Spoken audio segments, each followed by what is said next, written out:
What's up, guys? Bills Jackson here, coming to you from the Crypto Cartel Discord, and this is the crypto report. So, what crypto report would be complete without a look at Bitcoin? I just want to show you here. Bitcoin has pulled back to, let's see, we came all the way down to 15K-ish, and we have now blasted past this previous liquidity zone right here. This was acting as resistance, and also this here. Looking at the numbers, that was about 51K. So 51K, there was a good spot of resistance. You can see there's a bearish FVG right between these two wicks. And that was where I expected to encounter some resistance. You see, we formed a little doji, and then boom, we blasted right through it. So the next area of resistance is this pink wedge on top. There's quite a bit. There's a bearish order block there. There's a bearish order block there. An attempted false breakout. So this would be the next area. The way that Bitcoin is flying through this, I expect there to be a new all-time high very soon, in a matter of days. Now, that doesn't mean that this can't pull back. It doesn't mean that we won't stall out here and encounter some resistance. And while that happens, as long as it remains strong, it makes it very interesting for the altcoins because the altcoins can then do their part to catch up while Bitcoin is consolidating under this draw on liquidity here. Okay, so moving on, just want to take a look at Ethereum, kind of a similar setup. Ethereum has not broken through that first block that Bitcoin has, so Ethereum is just breaking into it. So you'll notice Ethereum is basically playing catch up in terms of the chart pattern. Now, I just want to take a look at the pullback here from the all-time high. When I was looking at the chart, I noticed a couple things, and well, maybe I'm going to save this for later because I'm blanking here. Oh, no, I got it. Sorry. So once we came down to the bottom here, I noticed this rotation pattern forming, and you got this W fractal, kind of a double bottom or a false breakdown. One edge of the W was higher than the other, and that's very bullish. Now, this first pattern, if you look at it, it broke down into a 79% retracement, followed by a 62% golden retracement, which means the logical extension would have been the 162% extension, which we hit, and now it's blowing past the 200% extension. That's quite an extension. That's strength. That is nothing but strength. And Ethereum is so dominant in the crypto space in terms of dApps and the blockchain, all the games and NFTs and everything that's built on the Ethereum blockchain seems to be the most dominant chain right now. So there's just tons and tons of altcoins and projects, and we're really starting to see Ethereum catch stride and become kind of the dominant force in that sector. So looking at where can it go? Well, there's going to be, some resistance in here, 32 to 34, and then just clear skies up to 42.95. So once we break, 35-ish, this thing is going to rocket higher. Very bullish. Okay, moving on, just taking a look here at BitTorrent. Now, BitTorrent was one of my big money makers back in the day. I bought some BitTorrent for $259 for a million BitTorrent back in, I think, 2018, maybe 2019 or 2020. That $259, I still have the transaction saved, went to 17K. I'm not making this up. Now, back then, BitTorrent was one of my favorite projects. They have since done a split a reverse split, um, which expands the amount of crypto token that's available. So essentially, when they did that, it was no longer the same coin. And then they went and did it again. So this thing has been split twice. During the splitting, they also created forks of BitTorrent that are compatible with like Ethereum and maybe Solana. Um, so it looks like they are using BitTorrent to sort of bridge to Ethereum. Now, I'm not opposed to that. I think that's a good thing. But some critics might say that they are basically just trying to copy what Shiba and Doge do for Ethereum and Bitcoin. Now, that's one um, that could be true, but I don't think it's bad. There does seem to be a heavy use case for BitTorrent within the BitTorrent community. Now, I don't know, do people still use BitTorrent? I'm assuming they do. I don't. I used to, but in this digital age of the cloud and all the streaming services, it's like, why do I want to have a hard drive uploading tons and tons of media and data? Um, so I just don't use it. I'm not big on pirating music, although I was in the past. Nowadays, I just get my music from all the regular sources, which is maybe a good thing and a bad thing. I probably don't get exposed to as much good music as I used to, but I have a lot that's available at my fingertips. I'm willing to pay a little bit for that. So I don't use BitTorrent right now, but there does seem to be a huge community, and the BitTorrent token seems to have a huge use case within that community. I don't know how much of that is PR and how much of that is true. So I am cautiously optimistic with BitTorrent. Just looking at this particular coin, which is the new BitTorrent, this one had an all-time high of 0.000007. So it's got a ways to go. It did just pop out, and it did make a uh, Fibonacci retracement here, right into 79%, which to me is the start of it's the start of something. It's a wave one.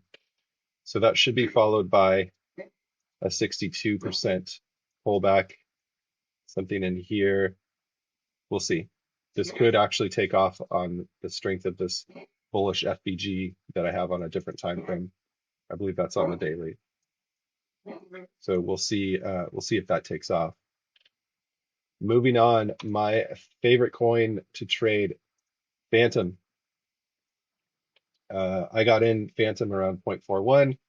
It pulled back on me a bit. I got nervous, and then it bounced. And you can see it's bouncing really well. I measured the basically a 100% of this first wave up, came back down into the golden 62% retracement. That means if we get continuation, we've got targets. And those targets, first off, would be, measured from the retracement to the 1.272% extension, which would give us a target of 0.6769. Yeah, you know what I'm talking about. If we get continuation, then we could also go as high as 0.81. And if things really kick off, we're looking at getting close to $1 for Phantom. Now, the all-time high on Phantom was 384, $3.84. Um, I'm sorry, I'm mixing that up with Ripple. I actually don't know what the all-time high of Phantom was. I think it was higher than that, 3.48. Okay, so I was close. So what did I say? Yeah, 3.48, 3.84. So anyway, Phantom has gone as high as 3.84. About 2 years ago, I think in 2020, I read an article. If you had bought something like 1,000 Phantom for whatever the price was at that time, 0.000 something, by the end of the year, you would have made 100K. And I did not make that purchase at that time, and I'm kicking myself. I meant to, and I got sidetracked, and unfortunately, I missed it that time. I'm not going to miss it this year. So aiming for 2025, we're going to see how Phantom does, but right now you can see it's really kicking off. Okay, moving over to Velodrome. Now, I just bought this because it was on Coinbase. I read something in the forum that said, hey, it's on Coinbase. That could be a good sign. and the chart pattern was clearly being accumulated. I bought some here around 0.49. I think it was closer to 0.47, 0.48. And it dipped down on me, but this was kind of to be expected, this little sign of weakness, and it went into the spring. And this is when I really started to take notice. We got this liquidity pull or this bear raid or this spring. There was a high volume node to it. And that to me was an entry. I posted about this in Discord and I started getting in more. So I'm buying as much of this as I can. And then we got another pullback here. You can see it pulled back on me a bit more than I expected. And we'll just measure that pullback. That's going to be in the neighborhood of a 62%. It is definitely in the 50%. So we would have expected this to go as high as 0.56, or I'm sorry, 0.056. Look what it did. This thing went all the way almost to 0.1. We got 0.099, 0.09881. And that is just today in the last 9 hours. Unbelievable. What a rocket. Now, what got me looking at Velodrome was Luke from our Discord, Captain Luke, had highly recommended Velo. This is a different token. This is Velo coin, Velo token. So I managed to get some of this on MEXC. Um, and if you are a US citizen, it can be difficult to get a hold of Velo. I have some stored, I believe, on MetaMask, and I got a hold of some on MEXC. So just measuring this pullback,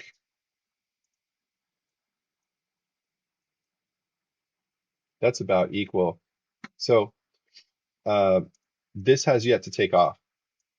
My entries were around 0.43 and 0.45, I believe. And I went in on the strength of this little pullback. It pulled back more. But look at all this volume that we got right here. This is a really good sign. That is a capitulation sell-off, which means the institutional money is buying that. And that's exactly what happened. This shook out everyone that was nervous and just got bought. So Velo is looking good. Velo has tons of projects for staking. Um, I've forgotten. I posted what the all-time high of Velo was. I think it was in the neighborhood of 260. That's right. $2.60, and you can get it for 0.0051.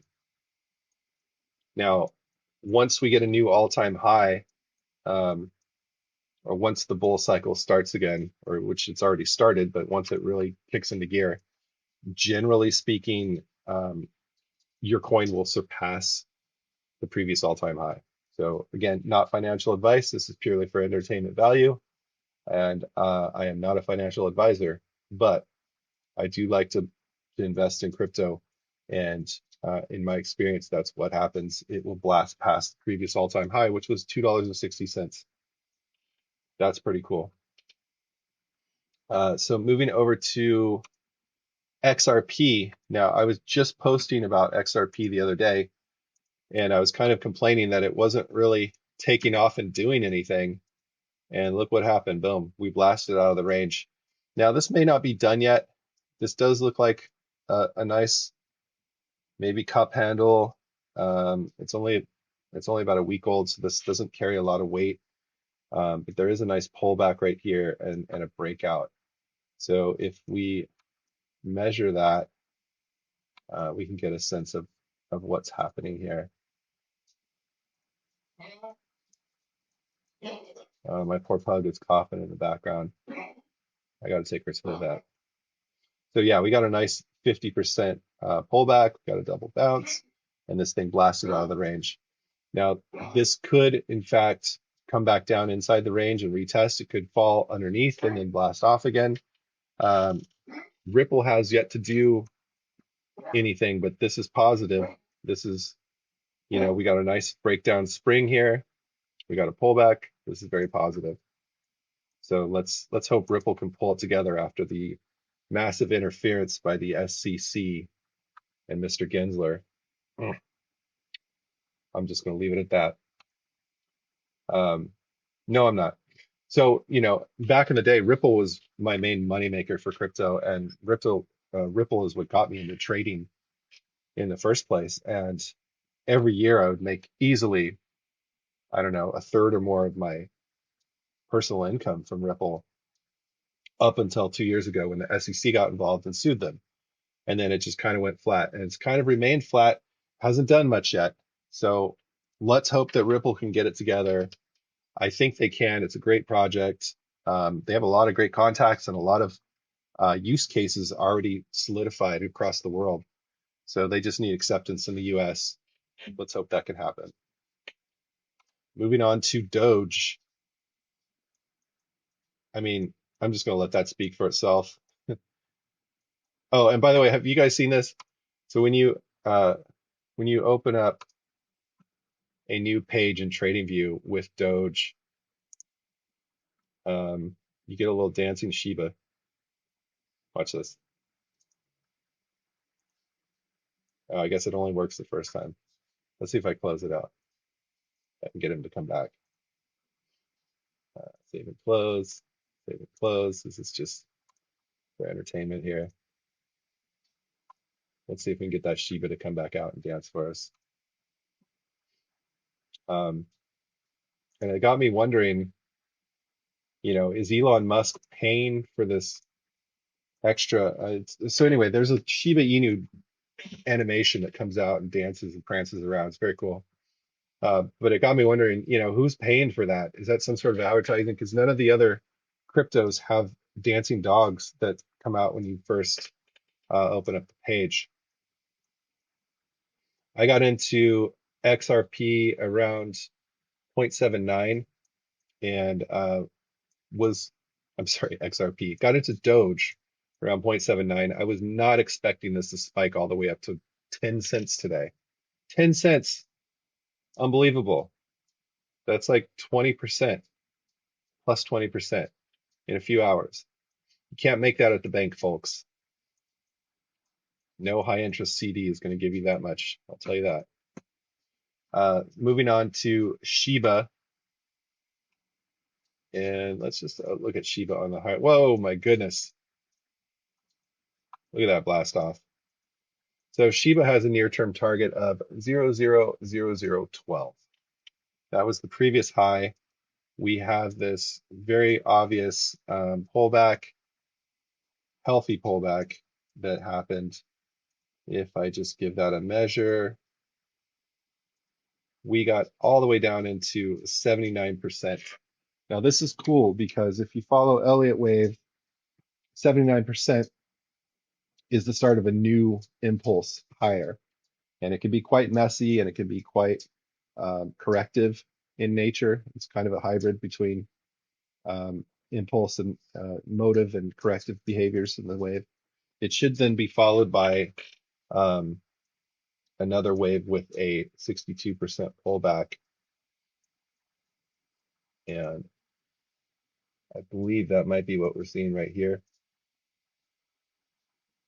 possibly just a touch, 62%. And then look at that rocket. My goodness. So again, Shiba to 0.000012 would be the next target. And I'm just going to let that thing run. My exit on Shiba is probably 2025. We're just going to accumulate and let it do its thing. Want to take a quick peek at Mara. I love Mara. Look how clean this chart is. Incredible chart. Beautiful. Do I need to say anything? Mara is a Bitcoin mining company that is profitable and has been profitable for a couple of years and has been slinging all their profits into more mining equipment and more property and more deals with local governments for cheap electricity. Very, very solid business plan with these guys. I love them. And then I'm just going to mention Bitfarms as well. I got into Bitfarms around 223. I don't have it marked on this chart here, but roughly on this second pullback, right around in here. You can see we got a pullback into the golden 62%. There is a bullish FBG. We blasted through previous liquidity, and then that became support. So it's now testing this previous bearish liquidity.